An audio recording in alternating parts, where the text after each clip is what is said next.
মতিচুর লাড্ডুটা কিভাবে বানাতে হয় আমরা সেই প্রিপারেশনটা নিয়ে যাব। এখন চুলায় চলে যাব এই মতিচুর লাড্ডুটা বানাতে। আসসালামু আলাইকুম। আজকে দেখাবো মতিচুর লাড্ডুটা কিভাবে বানাতে হয় সেটা আমি দেখাবো। তা এইখানে বেসন নিয়েছি আর বেসনটা আমি চেলে নিয়েছি। এই যে দেখুন, এটা চালা বেসন। তা আমি এখানে বেসনটা এখানে 1 কাপ দিয়ে আর একটু দিয়ে নেব। একটু বেশি করে বানাবো যেন বাচ্চারা খেতে পারে ভালো করে। এটা এতে টিকটিটা মিটলেই হয়। তা আমি 4 কাপ এখানে বেসন নিয়েছি। তা এখন বেসনটা গুলিয়ে নেব। তার মধ্যে দিয়ে দেবো একটু লবণ। লবণটা এটা বুঝে শুনে দেবে। মিষ্টির মধ্যে একটু লবণ না দিলে কিন্তু মজা লাগে না, এটা সাধারণত সবাই জানেন। আর এখানে আমি দিতে যাচ্ছি এখানে একটু এলাচের গুঁড়া দিয়ে দিচ্ছি আর কি, সামান্য। আপনারা না দিলে স্কিপ করতে পারেন, কিন্তু দিলে রেজাল্টটা ভালো আসে। আমি যে এলাচের গুঁড়াটা নিয়েছি সেটা কিন্তু এখন আমি নিজে তৈরি করে নিয়েছি। হালকা একটু তাওয়ার মধ্যে দিয়ে একটু ভেজে নেবেন, তারপর ব্লেন্ডারে গুঁড়ি করে নেবেন, তাহলে সুন্দর মতন গুঁড়ি হয়ে যাবে। এই দেখুন কত সুন্দর মিক্স হয়ে গেছে।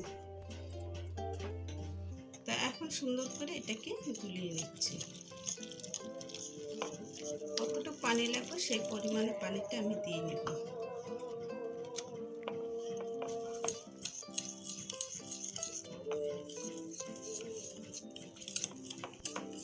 আমার পানিটা আর একটু লাগবে। দেখুন ব্যাটারটা কিন্তু এখনো হয়নি।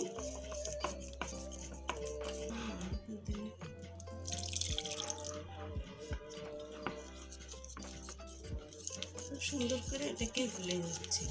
পাতলাটা আপনাদের পছন্দ মতন আপনারা রাখবেন, যেন তাতে করে এটা তেলের মধ্যে তাতে করে চলে আসে আর তাতে করে এটা ব্যাটারটা সুন্দর মতন হয়ে যায়। তা এখানে রেস্টে রাখার কোনো প্রয়োজন হবে না। খুব সুন্দর করে ব্যাটারটা গুলে নেবেন, তাহলে এটা সুন্দর মতন হবে। এখানে আমার একটু পানি লাগবে।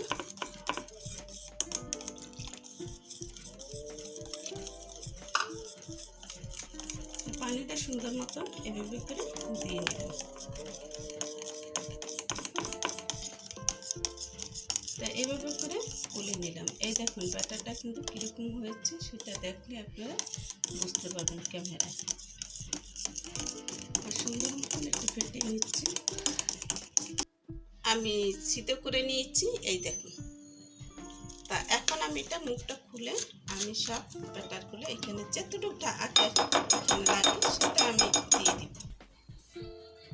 তা এখন দিয়ে দিচ্ছি আমি সেই বোতলের মুখ থেকে আমি এভাবে করে চিটিয়ে দিয়ে দিচ্ছি।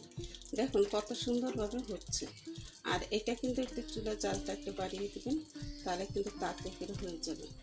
আর ছিদাটা যদি বড় থাকে তাহলে আপনারা সুই দিয়ে আপনারা করে নিতে পারবেন। আমি এটা ভোর দিয়ে তারপর করে নিয়েছি। আর এইভাবে করে নিলে খুব তাড়াতাড়ি করে এটা হয়ে যায় আর কি। বুন্দিয়ার মতো লাগতেছে, তাই আসাটা ঠিক না। এটা কিন্তু যখন হয়ে যাবে তখন কিন্তু বুন্দিয়ার মতনই হবে না। তা আমি এখন নাড়াচাড়া করবো না। এটা পাশের সাইডে যেগুলো আছে সেগুলো একটু পড়ে গেছে বেশি। তা আমি যখন একটু হালকা লালচা হবে তখন আমি নামিয়ে এক বাস ভেজে উঠিয়ে নিয়েছি। আর দেখুন কত সুন্দর কিন্তু হয়ে গেছে, মতির মতন আর কি হয়ে গেছে। তাই এখানে আমি তেলটা একটু ঝরিয়ে নেব। তেল না ঝরালে কিন্তু অনেক গ্যাস হবে তেলের জিনিস।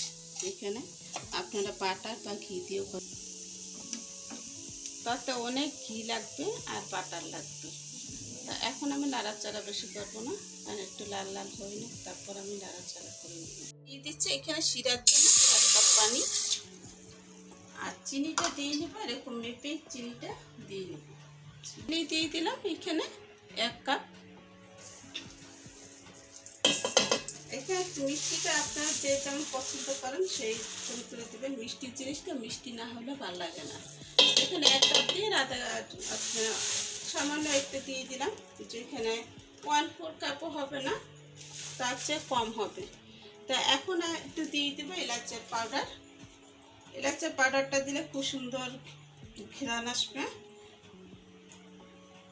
1 চা চামচ দিয়ে দিলাম এলাচের পাউডার, আর দিয়ে দেবে এখানে ফুড কালার। আপনারা যদি দেন তাহলে দিতে পারেন। এটা হলো আমি লাইট অরেঞ্জটা দিয়ে দিচ্ছি। এটা হলো কেকের যে আপনার কালারটা, সেটা হলো আমি 3 ফোঁটা এখানে দিয়ে দিলাম। যদি লাগে তাহলে দিয়ে দিব, আর যদি না লাগে তাহলে আর দেবো না। এইটাকে নেড়ে চেড়ে দিচ্ছি। গুড়ি গুড়ি দানা থেকে আমি এটাকে একটু হাত দিয়ে মুছ দিয়ে তারপর একটু করে নিলাম, একটু ভেঙে নিলাম, তাহলে আরও সুন্দর হয়। এই দেখুন কত সুন্দর হয়েছে। এটা আপনারা ব্লেন্ড করে নিতে পারেন বা গুঁড়ি করে নিতে পারেন হাত দিয়ে, তাহলে হবে।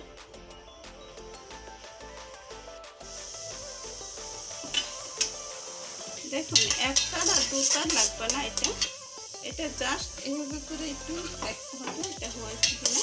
আর সুন্দর মতো এটা জালটা হয়ে গেলে এটা বুঝতে পারবেন। এই যে দেখুন চেটে চেটে হয়ে গেছে।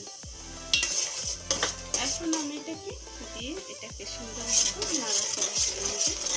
আর এটা নাড়াচাড়া করতে করতে দেখুন হয়ে গেছে, অল্প সময়ের মধ্যে এটা হয়েছে।